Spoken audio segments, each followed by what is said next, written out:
Well, I got my people back again. You get what I'm saying to you?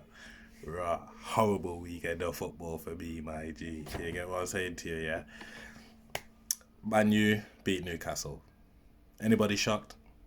Anybody shocked Bruno scored? Anybody shocked Rashi tormented our wing back? No, me neither, my G. Me neither. You get what I'm saying to you? Man knew it was going to be a long day against Manchester United. I thought maybe, man could pull out a draw. Maybe. You get what I'm saying to you? But I couldn't see where he was going to score a goal. Couldn't see. But ASM during the match looked like he was goal hungry. He looked like he knew Callum was out. And he looked like he knew he might have to step up to get some of these goals. But gonna do a quick um, roundup of the whole weekend football. Fuck it. So, first game Friday night, Leeds versus Wolves. Wolves win 1-0, own goal by Leeds. Nothing much to say. Nothing much to say. I would have hoped Wolves didn't get that victory because I know Newcastle playing Wolves next and they was in some dire form. So their confidence might be up a little bit and we need to win our next game. I think Fulham have got Crystal Palace. And if they beat Crystal Palace, we drop into the relegation zone, especially if we don't get anything from this Wolves game. So, yeah, Wolves beat Leeds 1-0. Southampton versus Chelsea 1-1. T Minamino managing to keep his goal scoring record for Southampton alive, looking like a good player on loan. To be fair, given his chance, he's bagging it, taking his chances. So can't say nothing much about my man. Chelsea managed to hold on for a draw. Got a penno late on. Mason Mount scored to stop Tunchel from tasting his first defeat. But yeah, I ain't really gonna say too much about this new Chelsea manager. I like Frank Lampard, to be fair. I thought he needed a bit more time, just like Man U have been given Ollie. I thought Chelsea should have done that to Frank, but I understand what they was going for. So yeah, I mean they managed to avoid defeat. They've been playing bottom half teams, so there's nothing really to say against that team. This next coming week and the coming months will be more of a test for Chelsea. They got Manchester United, Atletico, they got a couple of top teams, so we will see what this Chelsea's team's saying, and that's when I'll start to judge Tunchel. Because I didn't like Tunchel at PSG. I thought he absolutely wasted Neymar and Mbappe's time. He relied too heavily on those two men and didn't provide him with enough support, you know what I mean, defensively, midfieldly. There wasn't enough support to give them mans to be able to express themselves and do what they was doing. Neymar was coming way too deep in his own half, but this ain't a PSG fucking talk. Let me carry on with the pep. Next game, Burnley versus West Brom. Man called a draw before that. I needed a draw for Newcastle's sake. Everything's always for Newcastle's sake. Man needed a draw. We got one. 0-0. Thank the heavens.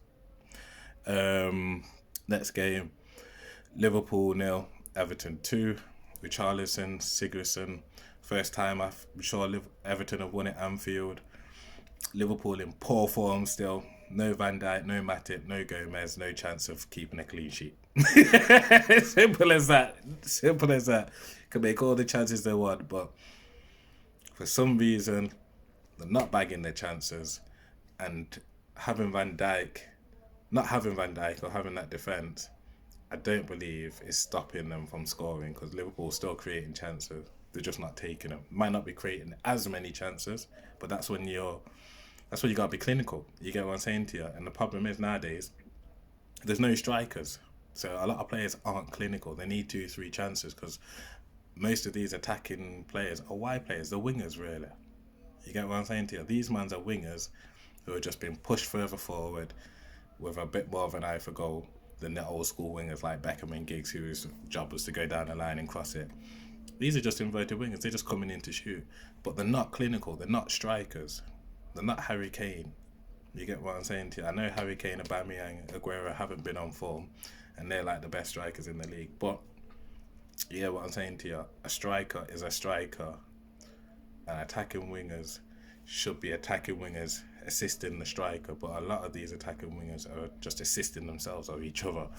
So, but yeah, Liverpool flopping as usual. You get what I'm saying to you? I'm joking over Liverpool, man. But yeah, you're having a terrible run. Absolute terrible run right now. You get me? Rah. Fulham versus Sheffield United. Fulham won 1-0. Pissed. Fulham's the closest team to Newcastle, right behind us. We do not need that team gaining any more points after this one. I know they got Crystal Palace, like I just said. I need Crystal Palace to do me a job. But yeah, Fulham beat Sheffield United 1-0 thanks to Lookman, who is a quality player. Like I said before, I think he's a good player. Next game, West Ham versus Tottenham. West Ham 2, Tottenham 1.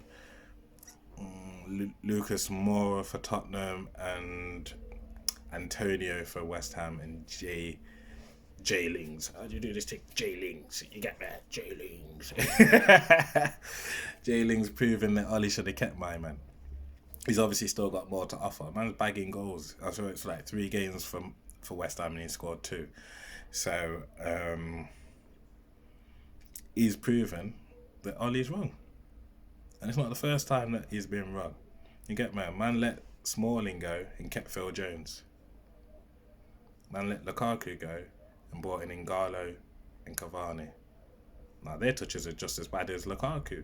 And they ain't finishers like Lukaku. Cavani back in his day, definitely, but So obviously Ollie's still making mad decisions, you get what I'm saying to you. But he's got world class and they keep breaking them through. Keeps just trotting along, you get me? Ollie's luckiest motherfucker in the world, bro. Lucky to get that job. Lucky to fucking be a part of Manchester United anyway as a sub, man. He was just a sub guy, you get what I'm saying to you? The only reason why he's got that job because of 4 fucking toe pokes and back posts a year, bro. That's the only reason why he's got that job, because the man could toe poke it at the back post. He did that 4 times a year in important games. Man was a club legend, and now he deserves to be manager. But he's got world-class players. He's got great players who obviously like him and are playing for him to the last minute. Whether they respect him, trust him as a fucking coach, I have no idea. But they obviously like him because they're playing for him to the last minute. But anyway, how do I get onto them, mans? Next game, Aston Villa 1, Leicester 2. I didn't even watch this game, so I'm not even going to blag like I did. Traore for Aston Villa, James Maddison and Harvey Barnes for Leicester. No Grealish for Aston Villa. Destroying my dream team. No Grealish, no chance. No souls taken tonight. No Reaper souls taken. Manchester United 3, Newcastle 1. Like I say, didn't expect nothing from this game apart from effort. I just wanted to see some effort, some desire. I didn't want to be defending the whole game, which we wasn't. We was plenty of times we was in their half. We had them pinned back. We played decent football for what the coaching would allow. Yeah, I'm not even going to go into it too deep because it's just heartbreaking, man. Watching Newcastle, watching the great entertainers, you get what I'm saying to you? Now, it's just the great banters. You get what I'm saying to you? We are the original OG banter club. But Rashid, Dan James, Bruno. Who else you expect to score? Obviously, Rashid's going to score. Our wing backs are terrible. And that's the one thing Rashid loves, is a terrible wing back. So he can stand them up, send them to the shop, go back the opposite way, put it into the top corner. It's obvious. Everybody knows what he's going to do. That's how we marked him out at the first half, because we knew what he was going to do. But Linko, true to form, rubbish then. Didn't knock him out first half, because scored. But it don't matter. Anyway, whatever. I've just decided I can't even remember the game in correct order, if you know what I'm saying to you, because it's hard to fucking pay attention to your team when they get slapped up every week. It's hard not to just look at your phone a few times. You know what I'm saying to you? But hey, ASM, like I say, St. Max, St. Moses managed to get us a goal. Looked a bit of a goal threat. So hopefully over the next 4 games, when we've got some winnable games like West Brom and Brighton, we've got to play everybody that's in and around us. I think ASM should be able to do something against these teams. He's got the skill to get himself a yard of space. He's got Almiron, who will be bunning his ass off up and down that pitch all day long, trying to support. So, just hoping that Dwight Gale steps up. Somebody steps up. We need one of the strikers, one of the guys to step up. I don't think Andy Carroll's going to do it. I can't see him. He's got too many goals in him. I'm literally just pinning all my hopes on Dwight Gale. And we all know he's not Premiership material. You get what I'm saying to you? I like Dwight Gale. I think he's sick. He's a great servant to the club. He did perfect for us when he was in the Championship.